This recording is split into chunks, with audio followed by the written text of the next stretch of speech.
Good morning, Greg here, burning both ends, burning on the front end of Thursday morning. It's 5:34 a.m. Pacific. It is the 3rd of January, 2019, just squeaking in my keyboard tray there. And so this is an odd post for me right now because I've been posting YouTube on the evenings. I've been doing Ents in the morning. Last night, my youngest was having a hard time going to sleep, so she wanted me to lay down with her. Next thing I know, I'm falling asleep. And so I decided to get up extra early this morning. So I was up at like 4 a.m. And what I decided to do for this morning's post is kind of go to like an old school style for Burn at Both Ends. Got the outline link down below. And I figured it was a great time to do a 2018 year in review, kind of get that piece done, kind of look back at the year, see some of the highlights, and mostly kind of come away with, and I think in a following post I'll come away with kind of the critical kind of habits that I formed and used in 2018 to bring this success. So right now we're just going to kind of go through the year. I think tomorrow I will speak to some of those habits because I definitely want to get back into some. I dropped a few late in the year as the side hustle was picking up. And I want to get back into that because I want to return to what brought me the success. And just huge thing, this channel, there's no doubt, this channel is a huge piece to that. To that success, there's no doubt. Just this continual, just thinking and speaking out loud, and hearing my own thoughts, and running through things. It's very therapeutic, very very critical, I'd say. If I say the biggest thing, it's probably Burn at Both Ends is probably what's really keeping me going. But anyway, let's hit the review. Let's light up the conversation. And so 2018 was just an incredible year for me. So I have my outline here. So I'm probably gonna make corrections as I go for typos. A little space there. There we go. 2018 was a great year for me. And these are the highlights. This was really a year I decided to elevate my game significantly, and I don't want to say I succeeded. I say, I'm on that path because I don't want to be like all, like celebrating and whatnot. I want to be grateful for the realization early last year. I want to be grateful for the support I got from the folks that I asked for help. I want to be grateful for the opportunities that, that came across my path. And like now I feel like I'm in that dangerous spot of, I think I've gone up a few notches on the ladder, and now it's a matter of now I gotta deliver when I'm up on those higher notches, and there are plenty more to go. I mean, it's not like I'm at the top at all. I'm just a few up from 2017, and so now it's about execution. Now it's about grind. It's about, that's why I really want to get back to the things that got me here. So anyway, let's go through the year. So Q1 2018.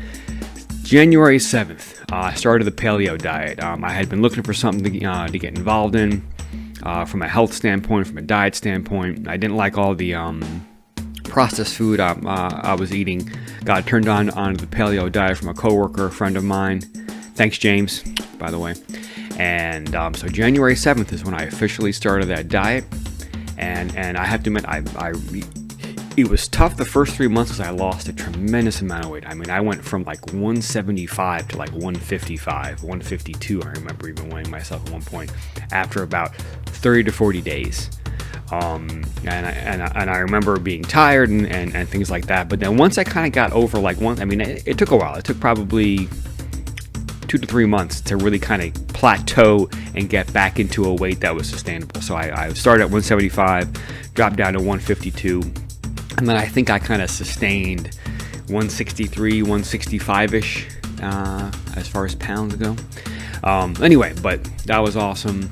The 24th of January, submitted the application for the DOE Energy I course. So this was this entrepreneurial training that I finally took in June and July of 2018. But the application went in January 24th. Also, in January, I started this 5 a.m. wake up thing where I was getting up a couple hours before the family just to get some work done. And that was a critical point because I would get up at 5 a.m. And I would listen to like these motivational mashups on YouTube, which were tremendously helpful. And that is where I learned of Gary Vee. And the funny thing is that I learned of him in probably February, but it probably wasn't until March that I actually found his name because he just appeared in these mashups and I didn't know who he was. But I did go back into my browsing history. Actually, Google has a great history site that you can look at all your Google history. And you can search YouTube videos, because I did learn that in the YouTube history, they don't give you the date and time when you watch the video. You can go to your browsing history, but if you've ever cleared that, or you've changed computers or whatever, it might not go back far enough. But Google has this really cool history that you kind of log in with your Google account, and you see what you've done. So pretty cool.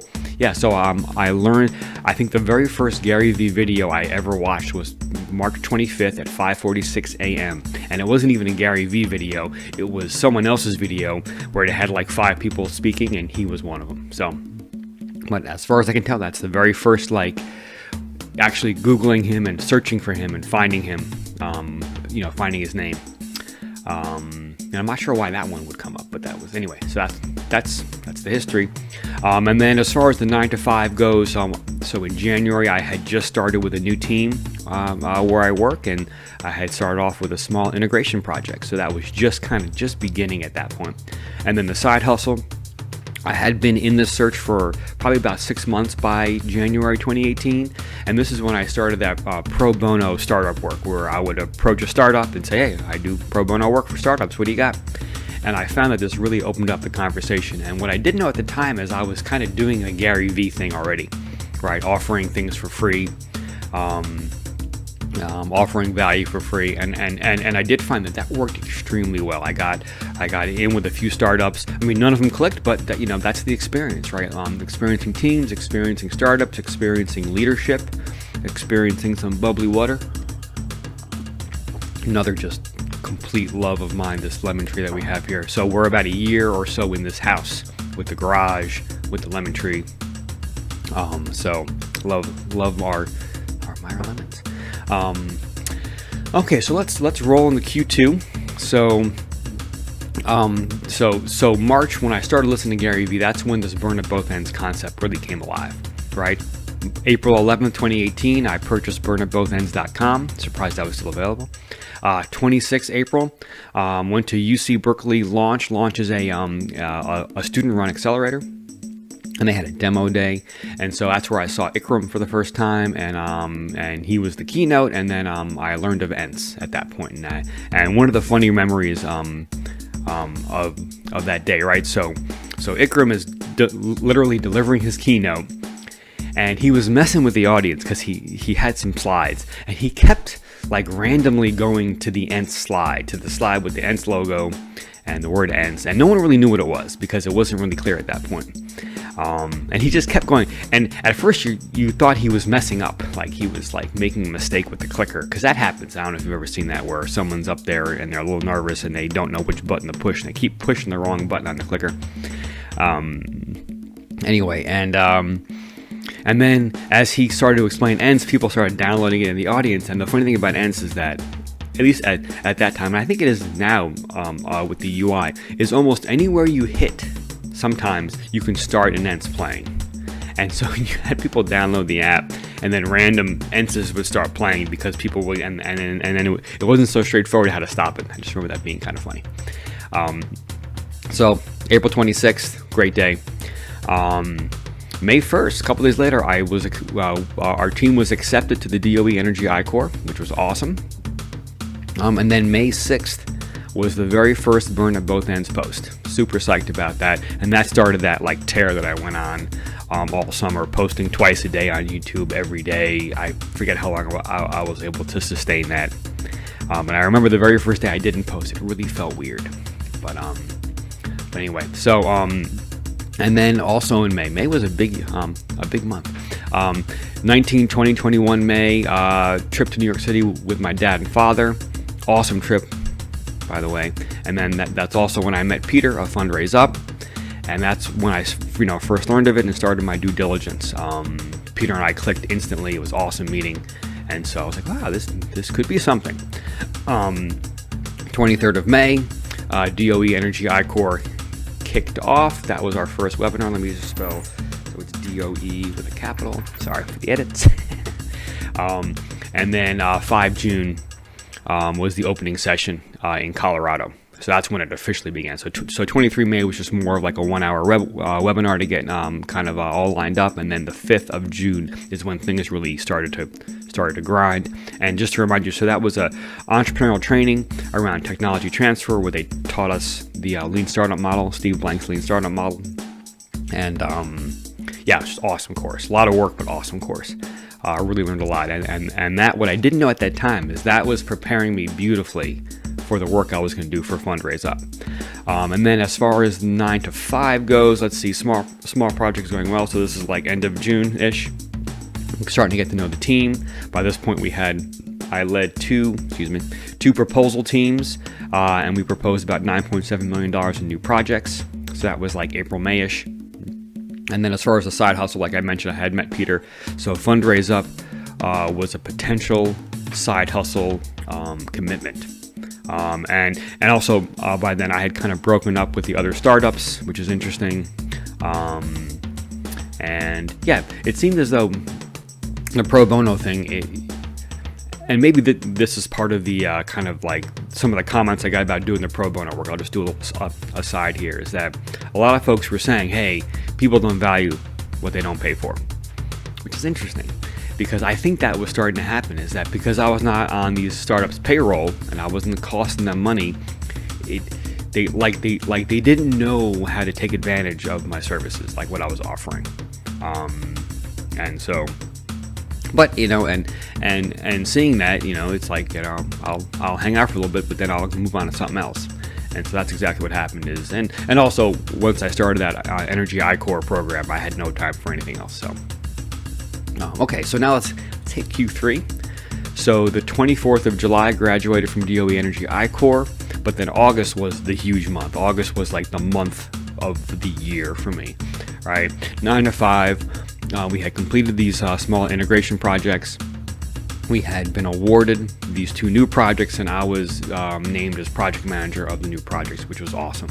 And then in September, I did a project management training and then hit the ground running, and so now we're still managing those projects.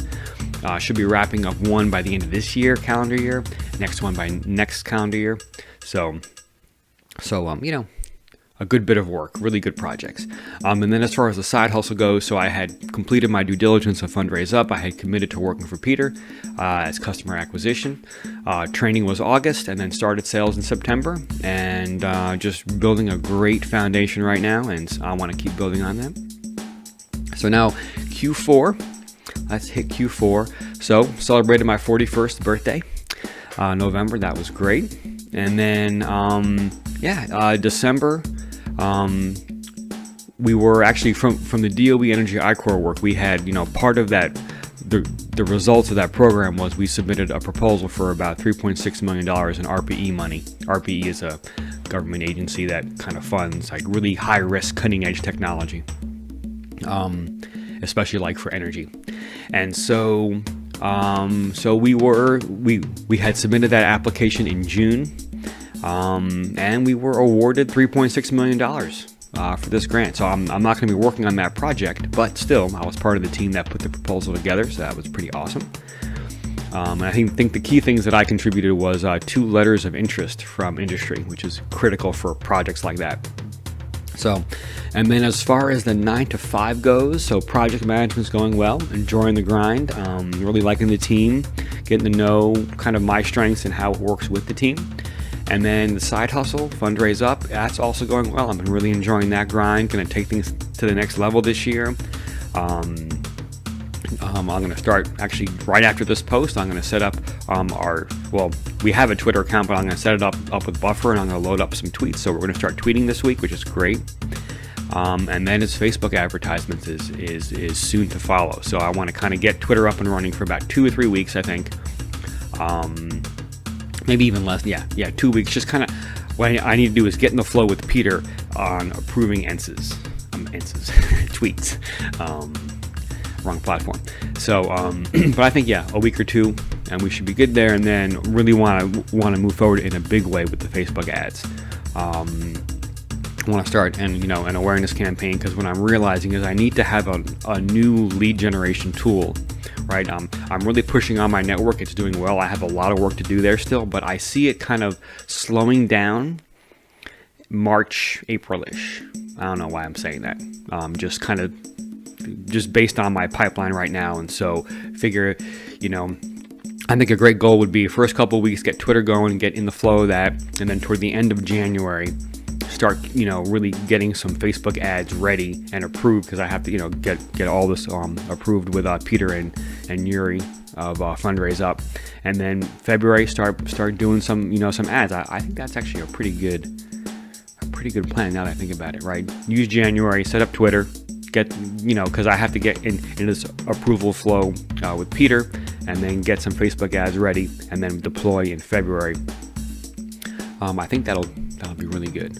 So and then the other thing, if you've noticed, the garage is looking much better. I mean, it's not fantastic, but got my drum set up, sold the washer and dryer back there, cleaned up the big mess. Remember, there was like a memory foam mattress back there, a bunch of other stuff. So psyched that the garage is looking much nicer. I got some audio equipment set up for my drumming that I have been carrying around for quite some time. So I'm psyched for that. And as far as the drumming goes, because I haven't talked much about this, so one of my passions is drumming, but with 9 to 5 in the side hustle, I don't have much time for it. But what I've decided to do is just chip away at the drumming, right? Like, for example, setting up the mics, setting up the mixer, I'm slowly getting some things in place, so maybe it's like a total of like 1 or 2 days a month I'll spend on it. But I just want to keep the drumming going because it's a big part of my life. Music is a big part of my life, and I want to just kind of keep it. I don't want it to like get too stale. So that's my 2018 year in review. And like I said, now is the dangerous part. Now it's when, I've done a lot of work in 2018, and now I got to keep building. This is something that definitely, I don't know, for some reason, like this year, like right now, I'm kind of feeling, I don't know, for some reason it's a little bit more difficult, and I don't know why. I should be more excited when you think about it, but I think I just kind of got to get through this little period. I just got to get through the, kind of this transition from December to January, getting back into the serious grind. Last couple of weeks of December, last 2 weeks, I kind of got off the diet, as you can probably tell, and just kind of didn't do much work the last couple of weeks just to relax, family time. And so now it's just kind of this transition, getting back into some serious grind. And so this is part of it, and I think it's just a matter of just pushing through some things, just kind of not listening to that silly voice in my head that wants me to chill out and keep chilling. I want to kind of agitate that voice that's like, come on, grind, let's, how bad do you want it, right? That's my mantra now. How bad do I want it? So that's my year. So we'll wrap there. And this channel is all about my journey as an aspiring entrepreneur. So subscribe if you like what you hear. Comment down below. Would love to hear what you have to say. If I can help in any way, please let me know. I'd love to do that. The beat in the background, a new one. I've been using the other one for quite some time. So here's a new beat back there. This is off my first album. So G-Mon is my alter ego. I write these beats. They're on SoundCloud. They're linked down below. Check them out if you like that kind of thing. That's it. So January 3rd, let's rock and roll. Let's just light it up. I don't know, inspire folks, do great things, go out there, crush it. And I will probably catch you on YouTube tonight. I'll probably do two posts today. All right, y'all, have a good one.